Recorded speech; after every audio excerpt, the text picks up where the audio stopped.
Atas laporan yang mana? Tomat putih, tomat busuk ya kita bilangnya, tomat busuk. Yang jelas sudah dirilis oleh Badan POM bahwa itu tidak ada tomatnya. Yang kedua tentang apa? Merendahkan ya. Apa? Udah yang merendahkan itu dulu. Habis itu yang ketiga merendahkan produk, sunscreen. Yang ketiga karena Doktif mengatakan saudara DRL tidak memiliki izin praktek. Doktif katakan sekali lagi bahwa itu adalah fakta yang sebenarnya karena pada saat Doktif datang ke klinik Athena Palembang, di situ tidak ada surat izin praktek. Jadi aturan dari Dinas Kesehatan, Doktif ingatkan ya, PPSP. Setiap klinik kecantikan untuk dokter yang melakukan tindakan atau konsultasi wajib untuk memiliki surat izin praktek. Tetapi pada saat Doktif datang ke klinik Athena Palembang, di situ ada 3 surat izin praktek dan tidak ada satupun atas nama Richard. Ya. Jadi karena itu Doktif dilaporkan dan akhirnya akun Doktif disita oleh Polres Jakarta Selatan. Inilah yang dari awal Doktif sudah duga. Mereka geng sirkus atau yang mungkin sekarang Doktif katakan geng tikus ingin mengambil akun dokter detektif. Dan Doktif ingatkan DRL, kamu jangan merasa berbangga hati bahwa kamu berhasil mengambil akun Doktif. Karena apa?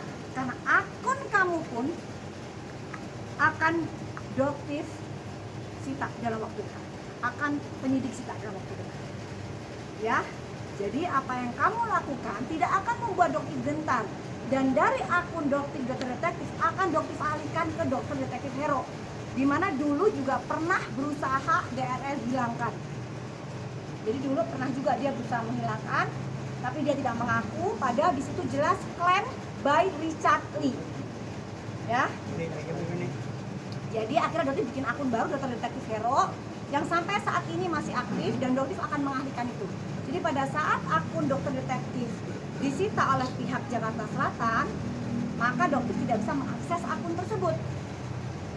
Dan Doktif akan mengembangkan akun dokter detektif Hero. Ya. Tapi mungkin ada tambahan tadi? Oke, mungkin sedikit saja soal aspek hukumnya. Jadi terkait dengan penyitaan, jadi yang disita adalah berupa dokumen elektronik dalam bentuk akun TikTok ya.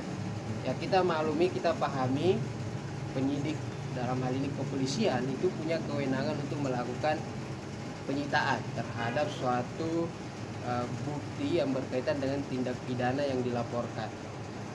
Kuncinya adalah tindak pidana. Jadi berdasarkan tindak pidana. Nah, sebagaimana yang sudah dijelaskan sebelumnya, seperti apa sih tindak pidananya dalam perkara ini?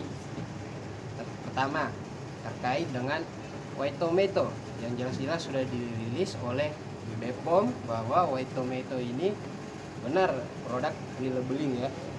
Terus yang kedua, SIP yang izin praktek di klinik Palembang itu disampaikan sesuai dengan fakta karena tidak dipajang, yang dimana tidak terpampang, yang dimana berdasarkan ketentuan peraturan perundang-undangan seorang dokter yang melakukan praktek itu harus jelas di klinik mana dan harus dipasang di situ.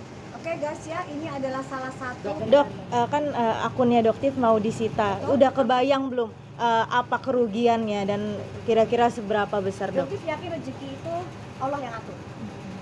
Ya, jadi seorang DRL tidak akan bisa menghambat rezekinya Doktif. Ya, jadi Doktif sama sekali tidak takut, gentar atau khawatir rezeki Doktif akan hilang. Tidak ada. Bahkan dengan kejadian ini, masyarakat akan lebih cerdas, lebih tahu siapakah DRL ini. Siapakah di balik dia? Gitu ya. Kenapa kasus yang sebenarnya sudah jelas banget gitu bisa naik ke sidik dan sebagainya. Nah, ini yang masyarakat harus kawal. Apakah benar seorang DRL ini kebal hukum? Apakah benar seorang DRL bisa istilahnya menginjak masyarakat kecil. Gitu, seperti yang sudah dia lakukan ke Pak Afiza mantan asistennya tersebut. Gitu. Ya. Mungkin Kemungkinan disitanya sampai kapan, Dok? Kenapa? Kemungkinan disitanya sampai kapan? Ada nggak tindakan hukum yang akan kita lakukan? Tentunya ada sarana atau mekanisme hukum yang disediakan.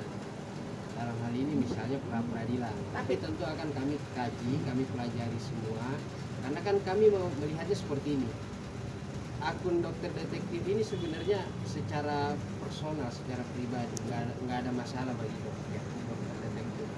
Tapi kan ini menjadi sarana ya, menjadi sarana edukasi yang dilakukan atau diberikan oleh dokter detektif selama ini, sehingga ya edukasi yang seharusnya giat dilaksanakan kepada masyarakat jadi terkendala. Nah, atas dasar itu kita upayakan nanti bagaimana, apakah ada memang misalnya penyimpangan atau dugaan-dugaan penyimpangan atau penyalahgunaan kewenangan, misalnya dugaan-dugaan seperti itu. Jika ada, kita akan lakukan prosedur-prosedur sesuai dengan ketentuan hukum. Ada lagi yang juga tadi